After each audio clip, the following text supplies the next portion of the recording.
सम्मानित मित्रों, आज हम लोग इंडियन पिनल कोड का अध्याय 5A आपराधिक षड्यंत्र को टेकअप करेंगे। उसके तहत हम लोग संवाद करेंगे। बहुत ही इम्पोर्टेंट चैप्टर है और ये हर एक क्रिमिनल ऑफेंस में अक्सर देखा जाता है कि इसको जो है समाहित किया जाता है, इसके तहत अपराध किया जाता है और संभवतः ये बहुत ही इम्पोर्टेंट ऐसा एक आपराधिक ये सेक्शन है, धारा है, जिसके तहत अपराध का गठन होता है। आपराधिक षड्यंत्र, क्रिमिनल कंस्पायरेसी, ये अपने आप में एक सब्सटेंटिव ऑफेंस है जो कि ज्वाइंट लायबिलिटी के सिद्धांत के ऊपर आधारित है। ये अपने आप में एक अपराध का गठन करता है। ये सेक्शन जो है अपने आप में एक अपराध। धारा 120A में आपराधिक षड्यंत्र को इस प्रकार परिभाषित किया गया है मित्र। When two or more person agree to do or cause to be done, number one, an illegal act or an act which is not illegal by legal means, such an agreement is designated a criminal conspiracy। मित्र, यह धारा जो है दो तरह के अपराधों की बात करती है। एक तो किसी अपराध को करने की ये आपराधिक षड्यंत्र दो या दो से अधिक व्यक्तियों द्वारा किया जाए, दो या दो से अधिक व्यक्तियों द्वारा मिल करके किसी अपराध को कारित करने का षड्यंत्र किया जाए। एक पार्ट ये हो गया और दूसरा पार्ट ये है कि किसी अवैध कार्य को या किसी वैध कार्य को अवैध साधनों द्वारा कारित करने के लिए जो है एक सहमति बने अपराधियों में। देखिए, फर्स्ट पार्ट जो है जो ये कहता है कि दो या दो से अधिक व्यक्तियों के मध्य किसी अपराध को करने की सहमति बने, ये अपने आप में एक क्राइम का गठन करता है क्योंकि ये अपराध की बात है। लेकिन सेकंड पार्ट ऐसी सहमति की बात करता है जो अवैध हो या अगर वैध भी हो तो अवैध साधनों के द्वारा किया जाए। बहुत साफ सी बात है मित्र। अपराध को करने की सहमति स्वतः आपराधिक षड्यंत्र, चाहे सहमत के अनुसरण में कोई कार्य या कार्यलोप हुआ हो या न हुआ हो। ये फर्स्ट पार्ट की बात है। अगर आपराधिक षड्यंत्र हो गया और आपराधिक षड्यंत्र के बाद चाहे कोई कार्य घटित हो या न हो, वो अपने आप में एक अपराध हो गया। लेकिन सेकंड पार्ट जो है अवैध कार्य को या किसी वैध कार्य को अवैध साधनों के द्वारा किया जाए या लोप किया जाए, जिसे कानूनन कोई व्यक्ति आबद्ध हो, उसका लोप करे या डायरेक्टली कोई काम करे, तब यह अपराध का गठन करता है। मित्र, ये सेक्शन इसलिए भी इम्पोर्टेंट है कि हमारे देश की बहुत ही मशहूर कर्तव्यनिष्ठ या यूं कहिए आज तक ऐसा कोई प्रधानमंत्री अभी तक नहीं हुआ, श्रीमती इंदिरा गांधी की बात की जाए। उनकी हत्या कर दी गई और हत्यारों ने इसी धारा का पूर्ण रूप से उपयोग किया था, आपराधिक षड्यंत्र किया था, क्रिमिनल कंस्पायरेसी की गई थी। मित्रों, उस समय खालिस्तान की डिमांड चल रही थी और भिंडरावाले के नेतृत्व में पूरा पंजाब जल रहा था। अपराध वो भी ऐसे पाक और भगवान के मंदिर में अपराधियों ने उसको हाईजैक कर रखा था और स्वर्ण मंदिर में ये अपराध जो है वहीं पर कंस्पायरेसी चलती थी और पूरे देश को डिस्टर्ब किया जाता था। तत्कालीन श्रीमती इंदिरा गांधी एक जाबाज प्रधानमंत्री भारत की, उन्होंने डिसीजन लिया कि स्वर्ण मंदिर को अपराधियों से मुक्त कराया जाएगा। उन्होंने ऑपरेशन ब्लू स्टार चलाया।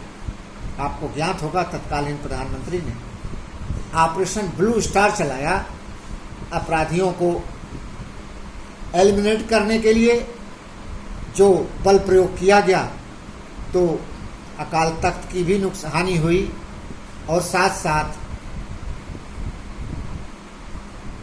सिखों के तथाकथित सोकाल्ड ख्यात की भी हानि हुई। और इसी को बुरा मानकर और इसी को दुख मानकर जो है एक केहर सिंह था, पंथी था, उसने और बलबीर सिंह नामक व्यक्ति ने आपराधिक षड्यंत्र रचा। इस ऑपरेशन ब्लू स्टार की घटना के बाद तमाम जगह जगह कंट्री में सभाएं आयोजित की गईं, भड़काया गया लोगों को, आपराधिक षड्यंत्र किया गया और उसके फलस्वरूप ये कुचक्र रचा गया कि श्रीमती गांधी की हत्या की जाए। केहर सिंह एक धार्मिक व्यक्ति था जो बेअंत सिंह नाम का जो फोर्स का सिपाही था, फोर्स का कर्मी था, उसकी पत्नी का फूफा लगता था। डोमिनेट करने के पोजीशन में इसने बेअंत सिंह को बुरी तरह कंस्पायरेट किया, दुष्प्रेरित किया और उसको इस मुकाम तक ले गया तैयार करके कि वो बिल्कुल हत्या करने के काबिल हुआ। उसको जो है सिख धर्म में अमृत छकाया जाता है, अमृत भी छकाया गया और उसके परिणाम स्वरूप बेअंत सिंह कटिबद्ध हो गया। उधर बलबीर सिंह और सतवंत सिंह, इन दोनों व्यक्तियों ने मिलकर के कुचक्र रचा और जिसके फलस्वरूप श्रीमती गांधी एक मीटिंग में जाने वाली थी। सफदरजंग निवास कार्यालय में ही मीटिंग आयोजित थी और सुबह अपने सुरक्षा गार्ड की सुरक्षा में उनके साथ में आर.के. धवन साहब उनके असिस्टेंट भी थे। ये लोग जा रहे थे। जैसे ही टीएमसी गेट पर ये पहुंची, पहले से यहाँ कुचक्र रचित सतवंत सिंह और बेअंत सिंह, सतवंत सिंह के पास स्टेन गन थी, बेअंत सिंह के पास रिवॉल्वर था। अंधाधुंध गोलियों के बौछार किए जिसमें श्रीमती इंदिरा गांधी बुरी तरह चोटिल हो गईं। साथ में एक सुरक्षाकर्मी के भी जांघ में गोली लगी और इन दोनों लोगों को तत्कालीन जो भी व्यवस्थाएं थी अविलंब इनको जो है एम्स हॉस्पिटल में ले जाया गया, जहां श्रीमती गांधी के कपड़ों से 2 बुलेट निकाली गई, वो बॉडी से 2 बुलेट निकाली गई और श्रीमती इंदिरा गांधी मृत घोषित कर दी गई। और ये मामला जो है इन्वेस्टिगेट किया गया। सुरक्षा कर्मियों द्वारा बेअंत सिंह की तत्काल मौके पर हत्या हो गई थी। केहर सिंह, सतवंत सिंह, बलबीर सिंह, इन तीनों के खिलाफ मुकदमा कायम हुआ, इन्वेस्टिगेशन हुआ और चार्जशीट लगी। चार्जशीट अंडर सेक्शन 120B, जिस धारा की हम लोग जिक्र कर रहे हैं, आपराधिक षड्यंत्र, क्रिमिनल कंस्पायरेसी, 120B, 109, धारा 34, धारा 302, धारा 307 आईपीसी एवं 27, 54 एवं 59 आयुध अधिनियम आर्म्स एक्ट, इन धाराओं के तहत चार्जशीट न्यायालय में दायर की गई और इनको जो है इन तीनों मुलजिमानों को चार्जशीटेड किया गया और ट्रायल चला। ट्रायल हाई कोर्ट के आदेशानुसार तिहाड़ जेल की एक परिसर में किया गया। तिहाड़ जेल के परिसर में ट्रायल होने के उपरांत ट्रायल जज ने तमाम क्रिमिनल सिनेरियो, गवाहान के बयान, मौके पर पकड़े गए जितने बरामदगी, इनकी परिधि में जो है इन तीनों मुलजिमानों को मृत्युदंड की सजा अनाउंस किया, इनको जो है मृत्युदंड दिया जाए। मृत्युदंड की सजा के उपरांत ये मुलजिमान जो हैं इस सजा के खिलाफ हाई कोर्ट में अपील दायर किए। हाई कोर्ट ने लोअर कोर्ट के जजमेंट को अपहेल्ड किया। उन्होंने ऑनरेबल हाई कोर्ट ने बहाल किया, वो सजा बरकरार रखा और मृत्युदंड की तीनों सजाएं बरकरार रखी। ये तीनों मुलजिमान अब दो अपील किए। एक तो इंडिपेंडेंटली केहर सिंह ने किया था और दूसरी अपील जो है बलबीर सिंह और सतवंत सिंह ने किया था। ये दोनों अपीलें जो सुप्रीम कोर्ट में गई तो ये एक साथ सुनी गई और उस अपील में जो आधार लिया गया था केहर सिंह, सतवंत सिंह और बलबीर सिंह। सतवंत सिंह बाद में इलाज के दौरान बिल्कुल ठीक हो गया, उसको भी गोली लगी थी, इलाज के दौरान बिल्कुल ठीक हो गया। तो इस प्रकार केहर सिंह, सतवंत सिंह, बलबीर सिंह की दोनों अपीलें सुनी गई।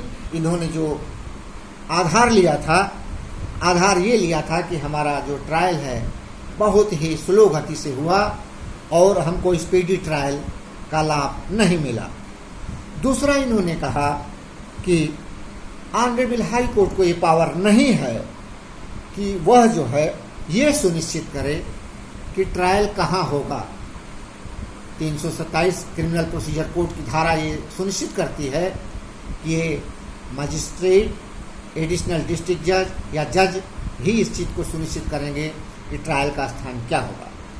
ये कहे कि ऑनरेबल हाई कोर्ट को ये पावर नहीं है। दूसरा इन्होंने आधार लिया कि कॉन्स्टिट्यूशन, भारतीय संविधान की धारा 19(1)(a) जो वाक अभिव्यक्ति, बोलने की आज़ादी देती है, वो किसी की मर्जी, किसी की दया की मुहताज नहीं है और हर व्यक्ति को बोलने की आज़ादी है। तीसरा ग्राउंड लिया इन्होंने, चौथा ग्राउंड लिया कि हाई कोर्ट किसी भी पर्टिकुलर केस को स्पेसिफिक रूप से किसी जज को असाइन करने की पावर नहीं रखता है। पांचवा, इस केस में एक कमीशन का भी गठन किया गया था, ठक्कर कमीशन। ठक्कर कमीशन के समक्ष जितने भी गवाहान एग्जामिन किए गए थे उनके बयानात की कापियां और इस ट्रायल के बनाए बयानात की कापियां मुलजिमानों को नहीं दी गई। ये इन्होंने एक ग्राउंड लिया था। पांचवा ग्राउंड इन्होंने लिया था कि सतवंत सिंह की जो कन्फेशनल स्टेटमेंट रिकॉर्ड किया गया वो धारा 164 की सीआरपीसी की धारा 164 है, जो एक तरीका बताती है कि कोई भी कन्फेशनल स्टेटमेंट या किसी गवाह का स्टेटमेंट कैसे रिकॉर्ड किया जाएगा। ये ग्राउंड लिए कि ये जब कन्फेशनल स्टेटमेंट ये रिकॉर्ड हो रहा था तो प्रॉपर सभी नियमों का पालन नहीं किया गया। नेक्स्ट इन्होंने छठवां ग्राउंड लिया मित्र इस अपील में कि सतवंत सिंह का फिंगरप्रिंट जो स्टेन गन पर था उसे फिंगरप्रिंट जो है फॉरेंसिक लैब से टेस्ट नहीं कराया गया, मिलान नहीं कराया गया। इसके एवज में ऑनरेबल सुप्रीम कोर्ट ने कहा था कि ये अपने आप में हास्यास्पद है। जब उसको स्टेन गन बाकायदा इशू की गई थी ड्यूटी के दौरान, फिर उसको क्या कहना है कि उसके पास थी या नहीं थी।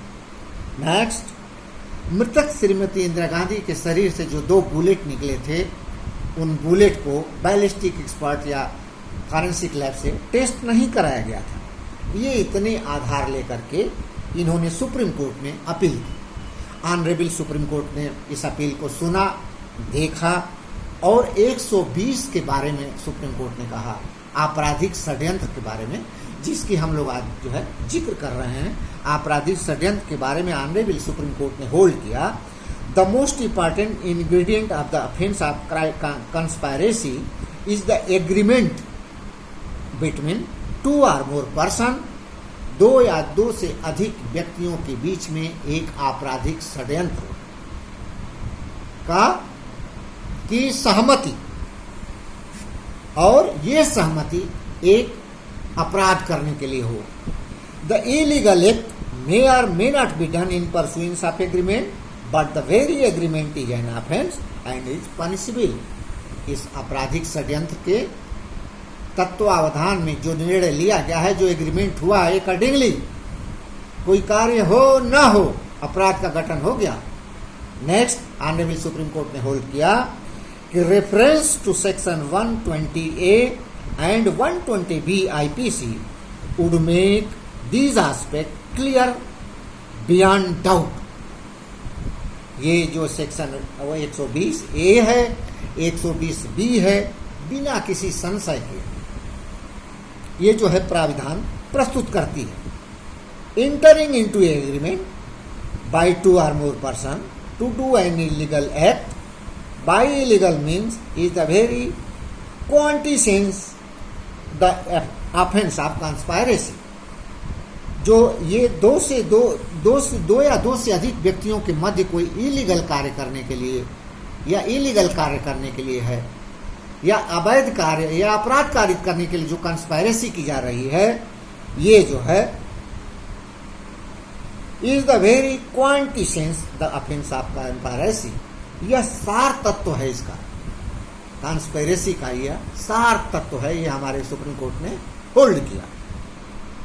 ऑनरेबल सुप्रीम कोर्ट ने आगे बढ़ के कहा फांसी की सजा जो है, मृत्यु दंड की जो सजा है, वह जो है रेयर मामलों में दी जाती है, और ये मामला ऐसा है जिसको कम करने की कहीं से भी गुंजाइश नहीं है। ऑनरेबल सुप्रीम कोर्ट ने यह भी कहा कि यह दो राय का कोई स्थान नहीं है। ब्लू स्टार ऑपरेशन का आदेश अकाल तख्त को क्षति पहुंचाने के लिए नहीं किया गया था, और न ही सिखों की फीलिंग को हर्ट करने के लिए किया गया था। ऑनरेबल सुप्रीम कोर्ट ने होल्ड किया, एक जिम्मेदार सरकार जिसने निर्णय लिया था वह राष्ट्र हित में था। ऑनरेबल सुप्रीम कोर्ट का ये जजमेंट है, ये ऑनरेबल सुप्रीम कोर्ट कह रहे हैं। ऑनरेबल सुप्रीम कोर्ट, एक जिम्मेदार सरकार द्वारा जो निर्णय लिया गया था वह राष्ट्र हित में था। श्रीमती गांधी का निशाना बनाया गया सिर्फ ब्लू स्टार ऑपरेशन के लिए निर्णय लेने के कारण। और आगे बढ़ के फिर सुप्रीम कोर्ट ने कहा, ऑनरेबल सुप्रीम कोर्ट ने होल्ड किया कि सुरक्षा गार्ड कर्तव्याधीन थे कि वो अपनी जान गंवाकर भी श्रीमती इंदिरा गांधी की सुरक्षा करेंगे, लेकिन वो खुद हत्यारे हो गए। ऑनरेबल सुप्रीम कोर्ट ने कहा कि इन सुरक्षा गार्डों का दायित्व था कि अपनी जान भी गंवाकर जो है श्रीमती गांधी की सुरक्षा करें, लेकिन इन्होंने जो है खुद ही हत्या कर दिया, खुद ही हत्यारे हो गए, और सभी मूल्य, आदर्श, नियम, कानून, आभार सबको हवा में उड़ा दिया गया। ऑनरेबल सुप्रीम कोर्ट की होल्ड किया हुआ ये वक्तव्य है कि सभी मूल्य, आदर्श, नियम, कानून और आभार सबको हवा में उड़ा दिया गया। यह सबसे खराब व्यवस्था और व्यवस्था के प्रति धोखा है। हमारे सुप्रीम कोर्ट ने ये होल्ड किया और उनके मृत्यु दंड की सजा बहाल की गई। ये आपराधिक षड्यंत्र के दोषी थे और साथ साथ में इन जो है चार्जशीटेड धाराओं के दोषी थे, और इनको जो है मृत्यु की सजा दी गई। सतवंत सिंह और केहर सिंह को ऑनरेबल सुप्रीम कोर्ट ने होल्ड किया मृत्युदंड की सजा, और बलबीर सिंह के खिलाफ जो सबूत थे वो सबूत जो है पुख्ता सबूत उस कोर्ट में नहीं आ रहे थे, अतः बलबीर सिंह को जो है रिहा कर दिया गया। उसके खिलाफ सबूत के अभाव में उसको रिहा कर दिया गया। इन दोनों के खिलाफ जो है ऑनरेबल सुप्रीम कोर्ट ने फांसी की सजा को है बरकरार रखा। इस प्रकार जो है मित्र, हम लोगों ने बहुत ही इंपॉर्टेंट चैप्टर टेकअप किया, डिस्कशन किया, और हमारे इनबॉक्स में जा कर के आप हमें कह सकते हैं कि